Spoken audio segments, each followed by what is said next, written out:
नमस्ते प्यारे साथियों, कैसे हैं आप सब। स्वागत है आपका अपने यूट्यूब चैनल में। तो आज चैप्टर नंबर अब 8th हम पढ़ने वाले हैं, जिसका नाम है शासन प्रणाली। तो इससे संबंधित जितने भी एग्जाम में क्वेश्चन आए हैं उसको हम देखते हैं। तो चलिए वीडियो शुरू करते हैं। क्वेश्चन नंबर अगर आप फर्स्ट को देखेंगे तो निम्नलिखित में से कौन सा राज्य शब्द को सर्वोत्तम रूप से परिभाषित करता है। तो इस चैप्टर में कॉन्सेप्ट बेस्ड सवाल पूछे जाते हैं। जैसे राज्य शब्द है तो राज्य की क्या परिभाषा है उसके बारे में सवाल पूछा गया है। तो राज्य में 4 तत्व का होना अनिवार्य है। तो पहला कौन सा है कि एक सरकार होनी चाहिए, दूसरा आपका जनसंख्या होनी चाहिए, एक निश्चित भूभाग होनी चाहिए,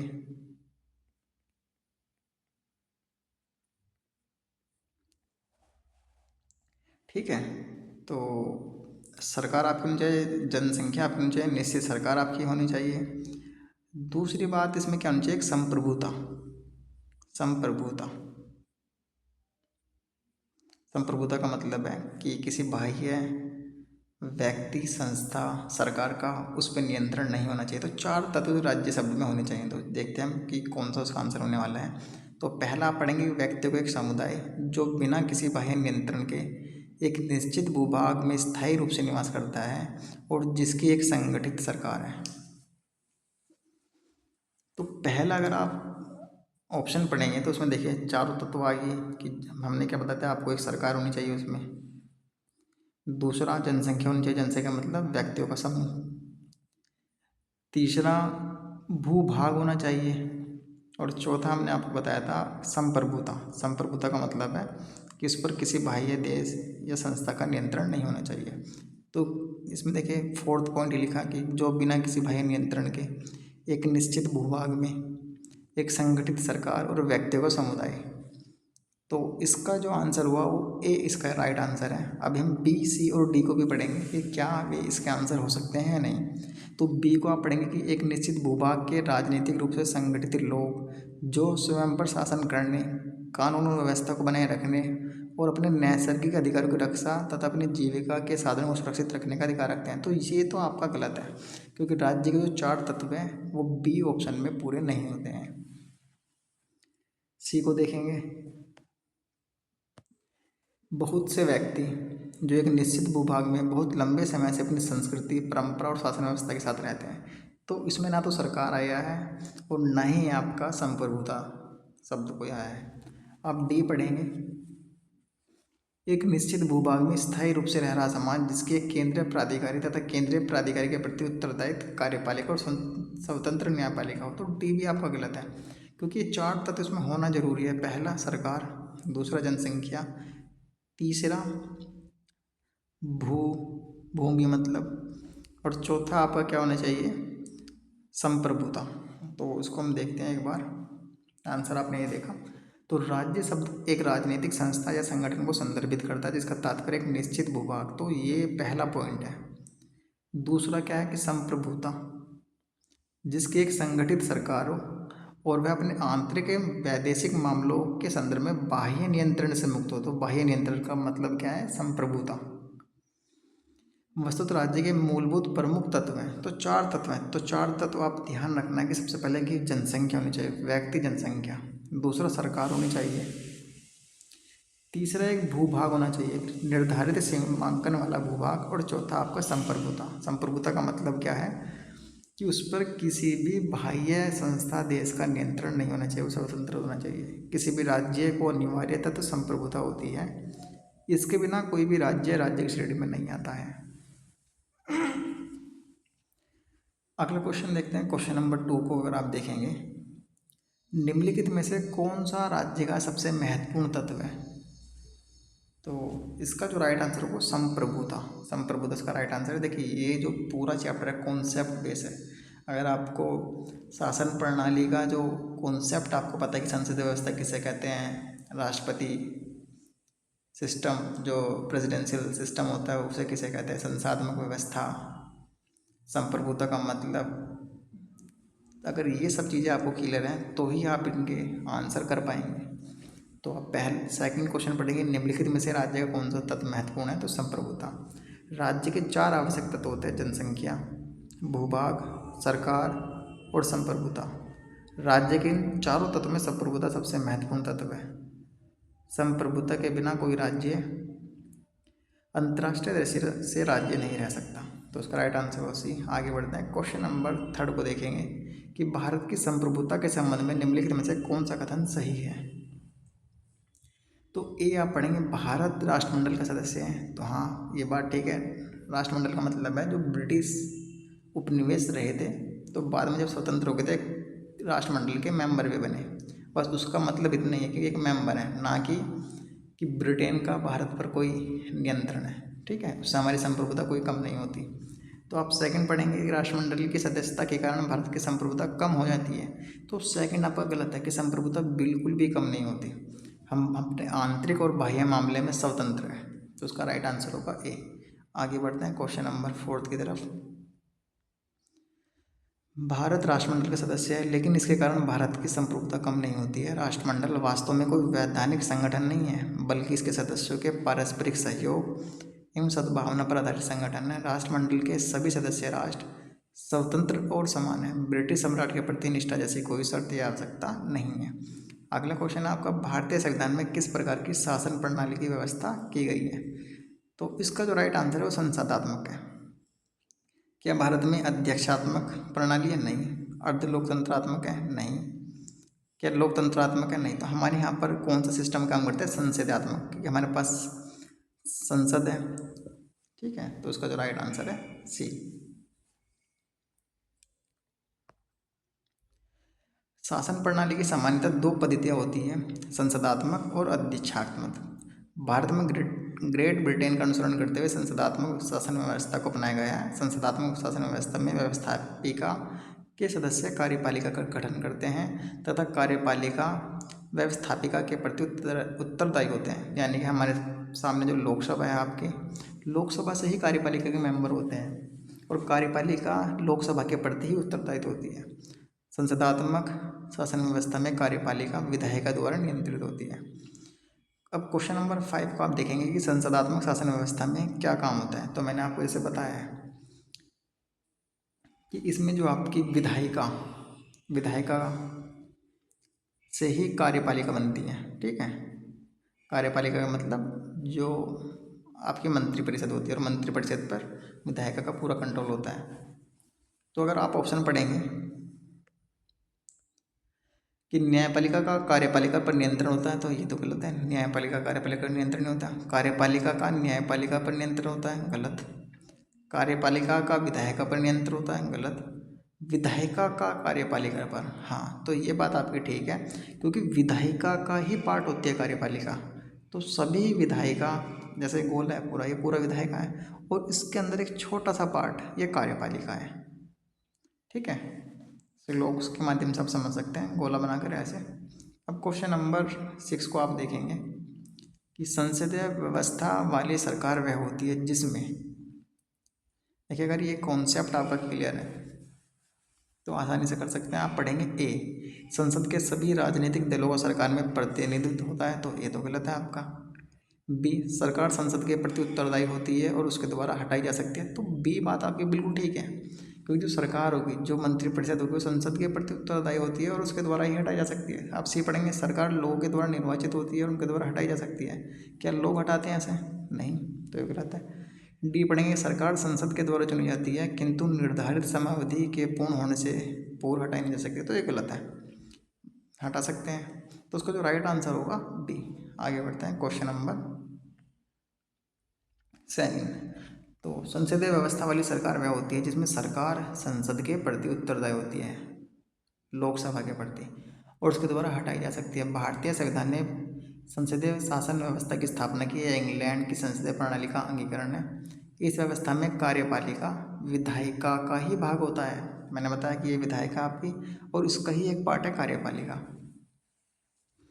और ये कार्यपालिका विधायिका के प्रति ही उत्तरदायी होती है। इसमें वास्तविक कार्यपालिका शक्ति प्रधानमंत्री और उसकी मंत्रिपरिषद में निहित होती है।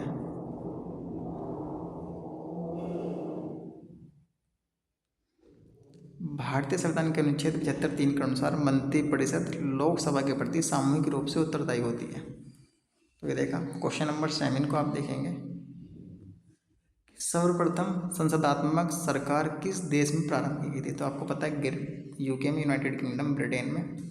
तो वर्तमान में संसदात्मक शासन का स्वरूप जो कि अधिकांश देशों में प्रचलित है वो ब्रिटेन से ही इंस्पायर है। तो उसका राइट आंसर होगा ए। आगे बढ़ते हैं, क्वेश्चन नंबर 8 को देखते हैं। भारतीय संसद प्रणाली ब्रिटिश संसदीय प्रणाली से इस बात में भिन्न है कि भारत में, देखिए, हमने संसदीय मॉडल ब्रिटेन से अपनाया, लेकिन भारतीय मॉडल और ब्रिटिश मॉडल में अंतर है। क्या अंतर है, अभी हम उसको देखते हैं कि वास्तविक और नाम मात्र दोनों प्रकार की कार्यपालिका है। ठीक है, सारे ऑप्शन पढ़ेंगे। सामूहिक उत्तरदायित्व की प्रणाली है, ठीक है, आप सी पढ़ेंगे। द्विसदनीय विधायिका है, ठीक है। न्यायिक पूर्णावलोकन की प्रणाली है। तो इसमें से क्या बताना है, हमें बताना है कि जो भिन्न है, जो अलग है, कि चार है, चार में से तीन तो भारत और ब्रिटेन की संसदीय व्यवस्था में सेम है, लेकिन एक ऐसा तत्व है जो सेम नहीं है, वो क्या है, डी। क्योंकि जो जुडिशियल रिव्यू की प्रणाली जो भारत में है, जो भारतीय न्यायपालिका के पास है, वो ब्रिटेन की न्यायपालिका के पास नहीं है।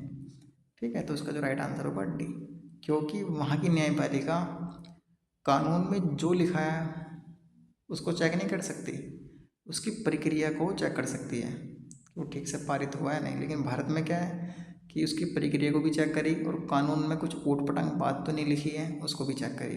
ठीक है, तो उसका जो राइट आंसर होगा डी। भारतीय संसदीय प्रणाली में न्यायिक पूर्णावलोकन की प्रणाली है, जबकि ब्रिटेन में यह प्रणाली नहीं लागू है। इस अर्थ में भारतीय संसदीय प्रणाली ब्रिटेन से भिन्न है। इसके अतिरिक्त वास्तविक नाम मात्र दोनों प्रकार की कार्यपालिका, सामूहिक उत्तरदायित्व तथा द्विसदनीय विधायिका भारत और ब्रिटेन दोनों में है। अब क्वेश्चन नंबर 9 को आप देखेंगे। हमने ब्रिटिश मॉडल पर आधारित संसदीय लोकतंत्र को अपनाया है, किंतु हमारा मॉडल उस मॉडल से किस प्रकार भिन्न है? तो देखिए, सारे कॉन्सेप्ट वाले सवाल हैं। अगर आपको ये सब मॉडल क्लियर है तो उसको आंसर कर सकते हैं। तो आप पहला पढ़ेंगे, जहाँ तक विधि निर्माण का संबंध है, ब्रिटिश संसद सर्वोपरि अथवा संप्रभु है, किंतु भारत में संसद की विधि निर्माण की शक्ति परिसीमित है। तो ये बात आपको पता है कि हमारे यहाँ संसद सर्वोपरि नहीं है, हमारे यहाँ संविधान सर्वोपरि है। तो पहला तो आपका क्या होगा, सही। क्यों?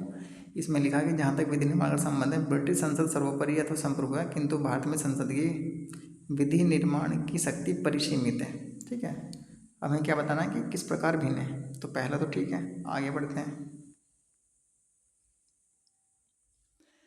दूसरा, अगर आप पढ़ेंगे, भारत में संसद के किसी अधिनियम के संशोधन की संवैधानिकता से संबंधित मामले सुप्रीम कोर्ट द्वारा संविधान पीठ को भेजे जाते हैं। तो ये बात आपकी बिल्कुल ठीक है कि संसद के किसी अधिनियम के संशोधन की संवैधानिकता, जहाँ संवैधानिकता से संबंधित मामले होंगे वहाँ संविधान पीठ का गठन किया जाएगा, जिसमें 5 न्यायाधीश उसका फैसला करते हैं। तो दोनों ही बात आपकी ठीक है, तो राइट आंसर होगा सी।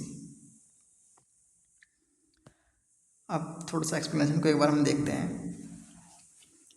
ब्रिटिश मॉडल पर आधारित लोकतांत्रिक व्यवस्था में संसदीय संप्रभुता के सिद्धांत को अपनाया गया है कि वहाँ पर संसद सर्वोच्च है, संसद ने जो कानून बना दिया है वो फाइनल है। वहाँ की जुडिशरी ये चेक नहीं कर सकती कानून के अंदर क्या बात लिखी गई है।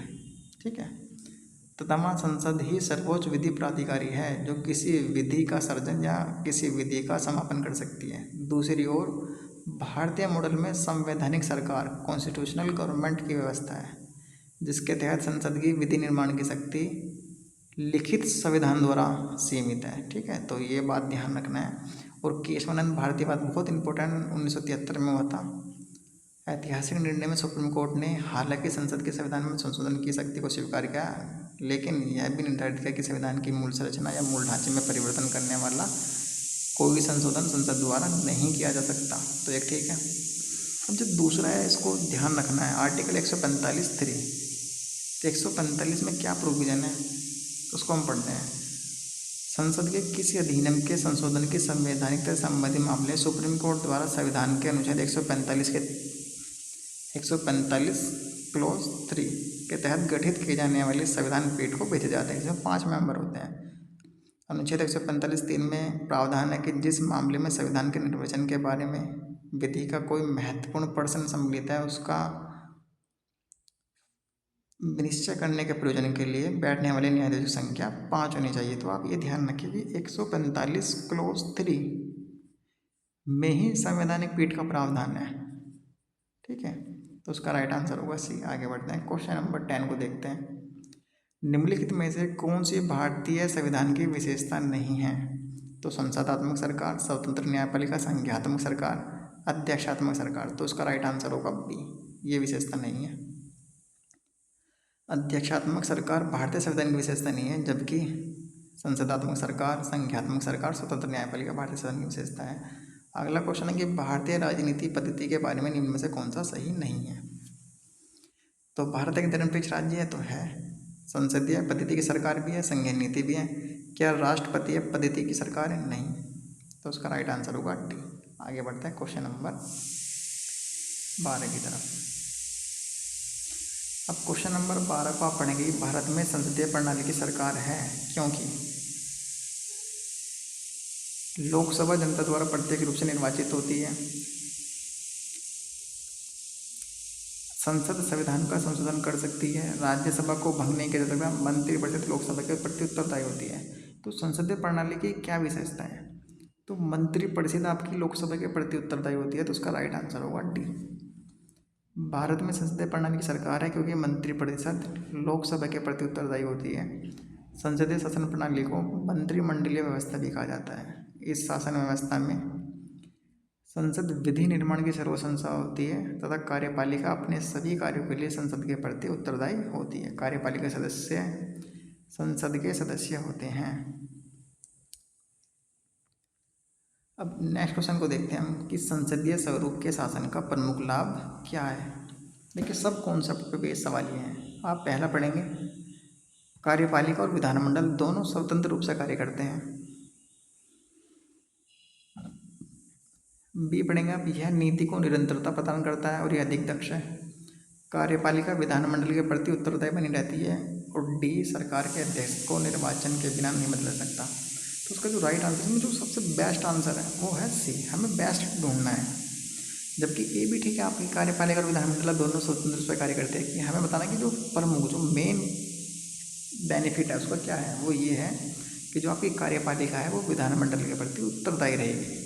इसीलिए तो हमने संसदीय शासन व्यवस्था को अपनाया, क्योंकि हमने उत्तरदायित्व को ज़्यादा वरीयता दी स्थायित्व की तुलना में। अब क्वेश्चन नंबर 14 को आप देखेंगे कि भारत के संदर्भ में संसदीय शासन प्रणाली में निम्नलिखित में से कौन से सिद्धांत संस्थागत रूप में निहित है। तो पहला पढ़ेंगे आप, मंत्रिमंडल के सदस्य संसद के सदस्य होते हैं। तो पहली बात तो ठीक है आपकी, अभी मैंने आपको बताया कि ये विधायक है आपकी, ये कार्यपालिका है, तो कार्यपालिका के सदस्य होते हैं। जब तक मंत्री को संसद में विश्वास प्राप्त रहता है तब तक ही वे अपने पद पर बने रहते हैं। तो ये भी बात ठीक है। राज्य का अध्यक्ष ही मंत्रिमंडल का अध्यक्ष होता है, तो ये बात गलत है। राज्य का अध्यक्ष मतलब हेड ऑफ स्टेट, राष्ट्रपति थोड़ी ना मंत्रिमंडल का अध्यक्ष होता है, पीएम होते हैं। तो 1 और 2 आपका ठीक है, तो राइट आंसर होगा ए। आगे बढ़ते हैं। अनुच्छेद 75 में लेगा कि मंत्री बिना संसद सदस्य बने 6 माह से अधिक अपने पद पर नहीं रहेगा, अर्थात मंत्रिमंडल के सदस्य संसद के सदस्य होते हैं और मंत्रिपरिषद सामूहिक रूप से लोकसभा के प्रति उत्तरदायी होगी। इसलिए कथन 2 भी सही है, क्योंकि लोकसभा संसद का भाग है। भारत में राज्य का अध्यक्ष राष्ट्रपति होता है, जबकि मंत्रिमंडल की अध्यक्षता प्रधानमंत्री करता है। ठीक है, तो तीसरा आपका गलत नहीं है, गलत है, सॉरी। आगे बढ़ते हैं। अब क्वेश्चन नंबर आप 15 को पढ़ेंगे आप, सरकार की संसदीय व्यवस्था के विषय में निम्नलिखित में से कौन सा वक्तव्य सही है। तो विधायिका न्यायपालिका के प्रति जवाबदेह है, तो ए आपका गलत है। विधायिका कार्यपालिका के प्रति जवाबदेह है, तो बी आपका ठीक, बी गलत है, क्योंकि विधायिका नहीं, कार्यपालिका विधायिका के प्रति जिम्मेदार है। ठीक है, तो बी भी गलत है। सी, विधायिका एवं कार्यपालिका दोनों स्वतंत्र हैं, तो गलत। राष्ट्रपति न्यायपालिका के प्रति जवाबदेह है, तो ये भी गलत है। तो इसका आंसर बचा ई, कि इनमें से एक भी ठीक नहीं है। आगे बढ़ते हैं। शासन प्रणाली की सामान्यतः 2 पद्धतियाँ होती है, संसदीय और अध्यक्षीय। भारत में ग्रेट ब्रिटेन का अनुसरण करते हुए संसदीय शासन व्यवस्था को अपनाया गया। संसदीय शासन व्यवस्था में व्यवस्थापिका के सदस्य ही कार्यपालिका का गठन करते हैं तथा कार्यपालिका, देखिए, कार्यपालिका व्यवस्थापिका के प्रति उत्तरदायी होती है।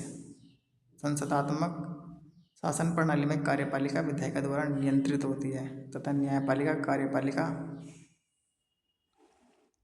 और विधायिका के कार्यों को न्यायिक समीक्षा कर सकती है। राष्ट्रपति न्यायपालिका के प्रति जवाबदेह नहीं होता। आगे बढ़ते हैं। क्वेश्चन नंबर 16 को आप देखेंगे कि निम्नलिखित कथनों में से उस एक को चुनना है जो मंत्रिमंडल स्वरूप की सरकार के अंतर्निहित सिद्धांत को अभिव्यक्त करते हैं। देखिए सब कॉन्सेप्ट है, ये सबसे ज़्यादा सवाल यूपीएससी में पूछे गए हैं, क्योंकि पीसीएस कुछ ही सवाल यहाँ से बनते हैं पीसीएस के लिए। तो आप ऑप्शन पढ़ेंगे हमने क्या देखा है यहाँ पर, मंत्रिमंडल स्वरूप की सरकार के अंतर्निहित सिद्धांत को बताना कि ऐसी सरकार के विरुद्ध आलोचना को कम से कम करने की व्यवस्था जिसके उत्तरदायित्व जटिल है तथा उन्हें सभी के लिए संतोष के लिए निष्पादित करना कठिन। तो ये गलत है। ऐसी सरकार के कामकाज में तेजी लाने की क्रियाविधि जिसके उत्तरदायित्व दिन प्रतिदिन बढ़ते जा रहे हैं, तो भी आप गलत है। सी पढ़ेंगे, सरकार के जनता के प्रति सामूहिक उत्तरदायित्व को सुनिश्चित करने के लिए संसदीय लोकतंत्र की क्रियाविधि।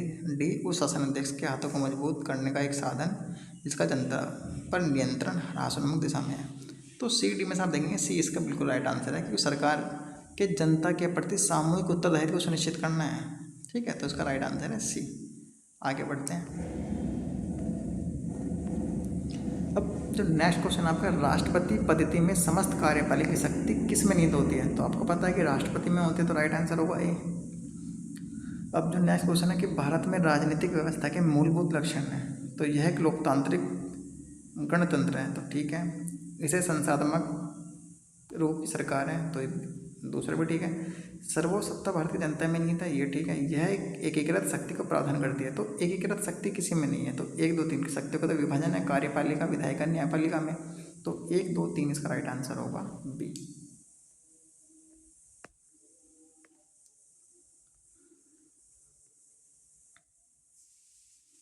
लोकतांत्रिक गणतंत्र संसदात्मक सरकार में सर्वोसत्ता का जनता में निहित होना भारत की राजनीतिक व्यवस्था के मूलभूत लक्षण है, और यह कि एकीकृत शक्ति का प्रावधान नहीं करती है, सत्ता का बंटवारा इसमें है।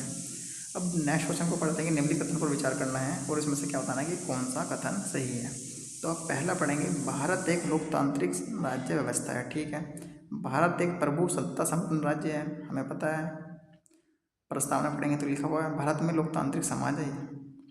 अब देखिए जो थर्ड है इसको भी हम छोड़ते हैं, फोर्थ पहले पढ़ते हैं कि भारत एक कल्याणकारी राज्य है। तो 1 2 4 तो आपके पूर्णतः ठीक है कि भारत में लोकतांत्रिक समाज है।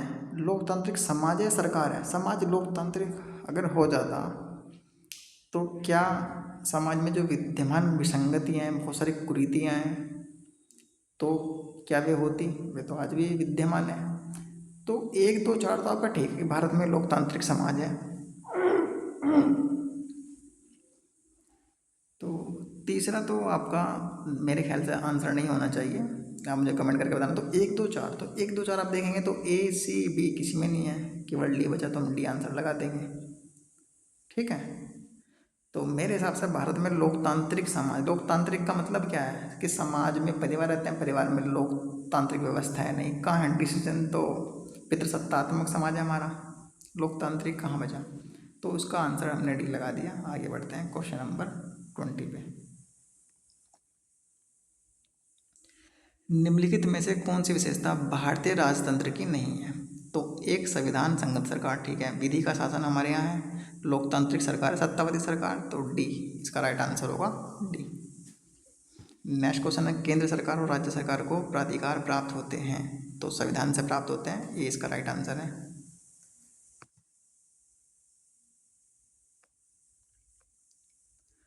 अब देखिए कॉन्सेप्ट बेस सवाल है कि संवैधानिक सरकार का आशय क्या है। देखिए संवैधानिक सरकार में पढ़ा कि संविधान ऐसी सरकार जो संविधान से सीमित हो, ठीक है, जो संविधान की सीमाओं से बंधी हो, तो वह संवैधानिक सरकार कहती है।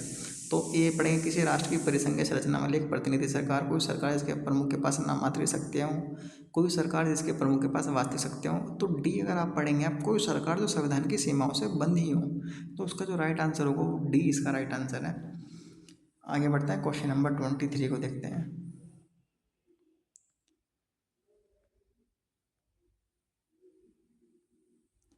निम्नलिखित कथनों पर विचार कीजिए और नीचे दिए गए कूट से सही उत्तर को चुनना है कि भारत एक लोकतांत्रिक देश है, तो बिल्कुल आपकी बात ठीक है, भारत का अपना एक संविधान है।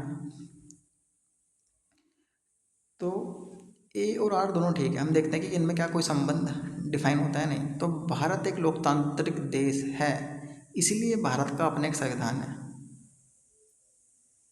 तो क्या ये कुछ बन पा रहा है, व्याख्या कर पा रहे हैं? नहीं, कि भारत एक लोकतांत्रिक देश है क्योंकि भारत का अपना एक संविधान है।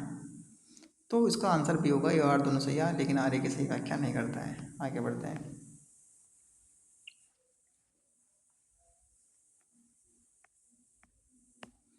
अब क्वेश्चन नंबर 24 को देखेंगे। अब निम्न में से सुशासन की विशेषता नहीं है, सुशासन में बताना है। तो जवाबदेही तो विशेषता है, पारदर्शिता है, कानून का शासन ये भी है। क्या जो भ्रष्टाचार लाल फीता सही वो है? नहीं है, तो आंसर होगा डी।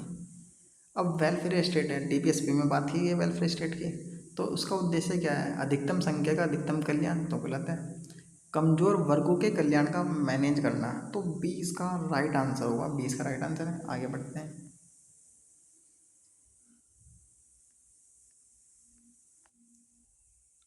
अब क्वेश्चन नंबर 26 है कि राज्य हर जगह है, यह अंतराल शायद ही कोई छोड़ता है, यह वक्तव्य किस धारणा की व्याख्या करता है? तो राज्य हर जगह, तो वेलफेयर स्टेट की बात करता है, तो राइट आंसर होगा ए। आगे बढ़ते हैं। क्वेश्चन नंबर 27 को देखेंगे कि निम्नलिखित में से कौन सा एक भारतीय संविधान का दर्शन नहीं है? तो वेलफेयर स्टेट है, राजनीतिक समानता भी है, समाजवादी राज्य भी है, क्या साम्यवादी कम्युनिस्ट स्टेट है? तो नहीं, तो उसका आंसर होगा डी। भारतीय संविधान में कल्याणकारी राज्य है, समाजवादी राज्य है, राजनीतिक समानता, ये सब है, लेकिन जो साम्यवादी दर्शन है वो हमारे भारत का नहीं है, ठीक है। अब क्वेश्चन नंबर 28 पढ़ेंगे कि निम्नलिखित कथनों में से कौन सा कथन सही है, हमें बताना है। अब भारतीय संविधान अध्यक्षात्मक है, तो पहला तो गलत है। भारत एक नाममात्र राजतंत्र है, ये गलत है। भारत एक कुलीन तंत्र है, ये गलत है। भारत एक संसदात्मक प्रजातंत्र है, तो उसका डी इसका राइट आंसर हुआ। नेक्स्ट क्वेश्चन है कि भारत में राजनीतिक सत्ता का प्रमुख स्रोत क्या है? तो राजनीतिक सत्ता किस में निहित है? जनता में, तो उसका राइट आंसर होगा ए।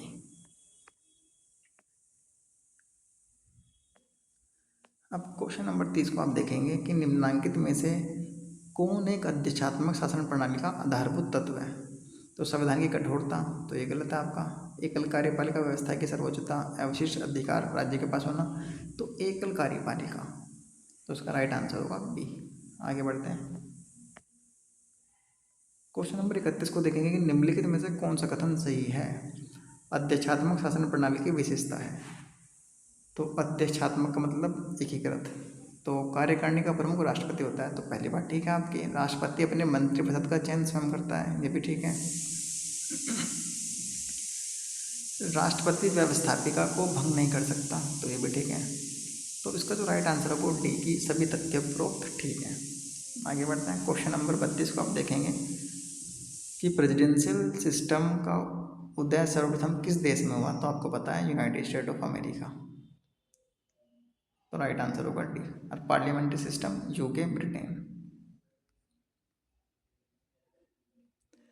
भारत में प्रजातंत्र इस तथ्य पर आधारित है कि जनता को सरकारों को चुनने तथा बदलने का अधिकार प्राप्त है, ठीक है। तो प्रजातंत्र किस लिए, लोकतंत्र किस लिए है? क्योंकि जनता सरकार को बदलती है और चुनती है, तो राइट आंसर होगा सी। ए बी डी नहीं होगा। आगे बढ़ते हैं। क्वेश्चन नंबर 34 कि लोकतंत्र का उत्कृष्ट गुण यह है कि यह क्रियाशील बनाता है। देखिए 4 ऑप्शन है, इत्मीनान से पढ़ना है। देखिए यूपीएससी तो कॉन्सेप्ट बेस्ड पूछता ही है, अभी तक आपने देखा तो सबसे ज़्यादा सवाल यूपीएससी ने इस चैप्टर से पूछे हैं। आप पढ़ेंगे कि साधारण पुरुषों और महिलाओं की बुद्धि को, चरित्र को उत्कृष्ट बनाना, ठीक है। कार्यपालिका नेतृत्व को सशक्त बनाने वाली पद्धतियों को, गतिशीलता और दूरदर्शिता से युक्त एक बेहतर व्यक्ति को, समर्पित दलीय कार्यकर्ताओं के एक समूह को। तो इनमें जो सबसे बेस्ट ऑप्शन है वो क्या है कि लोकतंत्र का एक उत्कृष्ट गुण क्या है कि वह क्रियाशील कैसे बनाता है कि जो सामान्य पुरुष और महिलाएं हैं उनकी बुद्धि और चरित्र को। तो इसका जो राइट आंसर होगा ए। आगे बढ़ते हैं। क्वेश्चन नंबर 35 कि भारत एक गणतंत्र है, इसका अर्थ है क्या? देखिए हमेशा ध्यान रखना है, गणतंत्र का मतलब क्या होता है? रिपब्लिक, रिपब्लिक का मतलब होता है एक तो हेड ऑफ स्टेट आपका, उसका निर्वाचन होगा, वो राजा या रानी नहीं होंगे। दूसरा, सभी सार्वजनिक विभाग सभी व्यक्तियों के लिए खुले रहेंगे। ठीक है, उस पर किसी व्यक्ति विशेष का अधिकार नहीं होगा, वो पद वंशानुगत नहीं होंगे। ठीक है, सबके लिए खुले हैं। तो आप ऑप्शन पढ़ेंगे आप, गणतंत्र का मतलब क्या है कि सभी मामलों में अंतिम अधिकार जनता के पास है, तो ये गलत है। भारत में संसदीय शासन नहीं है, गलत है। भारत राज्यों को संघ है, नहीं। तो भारत में वंशानुगत शासन नहीं है, तो उसका राइट आंसर होगा सी। गणतंत्र का आशय हो सकता है कि राष्ट्र का जो प्रधान है वो निर्वाचित होता है और वह वंशानुगत नहीं होता है। भारत में राष्ट्र का प्रधान राष्ट्रपति निर्वाचित होता है। तो ये देखा आपने। आगे बढ़ते हैं, क्वेश्चन नंबर 36। भारत एक गणतंत्र है जिसमें क्या बात निहित है कि राज्य का अध्यक्ष निर्वाचित होता है, तो इसका राइट आंसर होगा ए। आगे बढ़ते हैं कि निम्नलिखित में से किन से विनिर्धारित होता है कि भारत का संविधान परिसंघीय है, तो केंद्र और राज्यों के बीच शक्तियों का वितरण से। ठीक है, तो उसका जो राइट आंसर होगा डी।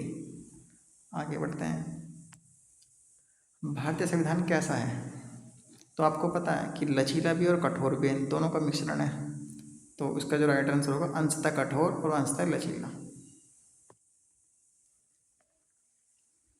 अब नेक्स्ट क्वेश्चन में आपको, कि भारत की संसदीय शासन प्रणाली एवं ब्रिटेन की संसदीय शासन प्रणाली में अंतर का बिंदु निम्नलिखित में से कौन है। तो भारत की संसदीय प्रणाली है और ब्रिटेन की है, तो इसमें अंतर हमें बताना है। सामूहिक उत्तरदायित्व, ठीक है, न्यायिक समीक्षा, देशोधन व्यवस्था और वास्तविक नाममात्र कार्यपालिका। तो आपको पता है कि जुडिशरी सिस्टम हमारे भारत में है जबकि ब्रिटेन में नहीं है, तो उसका राइट आंसर होगा बी। अब क्वेश्चन नंबर 40 को आप देखेंगे कि भारत के संविधान में एक संघीय प्रणाली का प्रावधान है, तो बिल्कुल ठीक है। सेकंड पढ़ेंगे हम, उसने एक बहुत शक्तिशाली केंद्र की रचना की है, तो ये भी बात ठीक है। कि क्या इसकी व्याख्या करता है कि दोनों तो आपके ठीक है, तो उसकी हम देखते हैं कि क्या इसमें कोई रिलेशन है। भारत के संविधान में एक संघीय प्रणाली का प्रावधान है क्योंकि उसने एक बहुत शक्तिशाली केंद्र की रचना की है। तो संघीय प्रणाली और शक्तिशाली केंद्र, ये तो दोनों अपोजिट बात होगी ना। ठीक है, तो उसका जो राइट आंसर होगा बी है, कि ए और आर दोनों तो ठीक है लेकिन आर ए की व्याख्या नहीं करता, क्योंकि संघीय सिस्टम में क्या है कि शक्ति का बंटवारा होगा केंद्र और राज्यों में, और इसमें क्या लिख दिया कि शक्तिशाली केंद्र है। ठीक है, तो इसकी व्याख्या नहीं करता है। आगे बढ़ते हैं, अब क्वेश्चन नंबर 41 है कि भारत में संघवादिता व्यावहारिक नहीं है। ठीक है, भारत एक संघीय राज्य नहीं है, तो आपका जो आर है वो गलत है कि संघीय राज्य तो आपका है। भारत में संघवादिता व्यावहारिक नहीं है, तो इसका राइट आंसर होगा सी, ए सही है, परंतु आर गलत है। आगे बढ़ते हैं, भारतीय राज्य व्यवस्था में निम्नलिखित में से कौन सी अनिवार्य विशेषता है जो यह दर्शाती है कि उसका स्वरूप संघीय है। ठीक है, तो संघीय हम देखते हैं कि न्यायपालिका की स्वतंत्रता सुरक्षित है। संघ की विधायिका में संगठक इकाइयों के निर्वाचित प्रतिनिधि होते हैं। केंद्रीय मंत्रिमंडल में क्षेत्रीय पार्टियों के निर्वाचित प्रतिनिधि होते हैं। मूल अधिकार न्यायालय द्वारा परिवर्तनीय है। तो संघीय की जो अनिवार्य विशेषता है वो क्या है कि न्यायपालिका स्वतंत्र होगी। ठीक है, तो उसका राइट आंसर होगा ए। आगे बढ़ते हैं, भारतीय राज्य व्यवस्था के संघीय लक्षणों में प्रमुख है लिखित एवं कठोर संविधान, संविधान की सर्वोच्चता, केंद्र एवं राज्यों में शक्ति का वितरण, न्यायपालिका की स्वतंत्रता और दो सदन। इनमें से न्यायपालिका की स्वतंत्रता को सुरक्षित होना संघीय प्रणाली की अनिवार्य शर्त है, क्योंकि न्यायपालिका के पास ही संविधान की व्याख्या करने की अंतिम शक्ति होती है, ताकि संघीय संरचना में संविधान के मूलभूत प्रावधान को केंद्र द्वारा एक पक्षीय रूप से परिवर्तित न किया जा सकते। भारतीय संविधान के तहत केंद्र एवं राज्यों के बीच विवादों के संदर्भ में सुप्रीम कोर्ट की आरंभिक क्षेत्राधिकार है आर्टिकल 131 के तहत। अब जो नेक्स्ट क्वेश्चन है आपका कि निम्न में से कौन एक भारत के संविधान का संघीय लक्षण नहीं है, तो गहरी नागरिकता, तो उसका राइट आंसर होगा सी। तो प्यारे साथियों, इसमें बहुत सारे क्वेश्चन हैं, बाकी क्वेश्चन अगली वीडियो में मिलते हैं। तब तक के लिए थैंक यू फॉर वॉचिंग।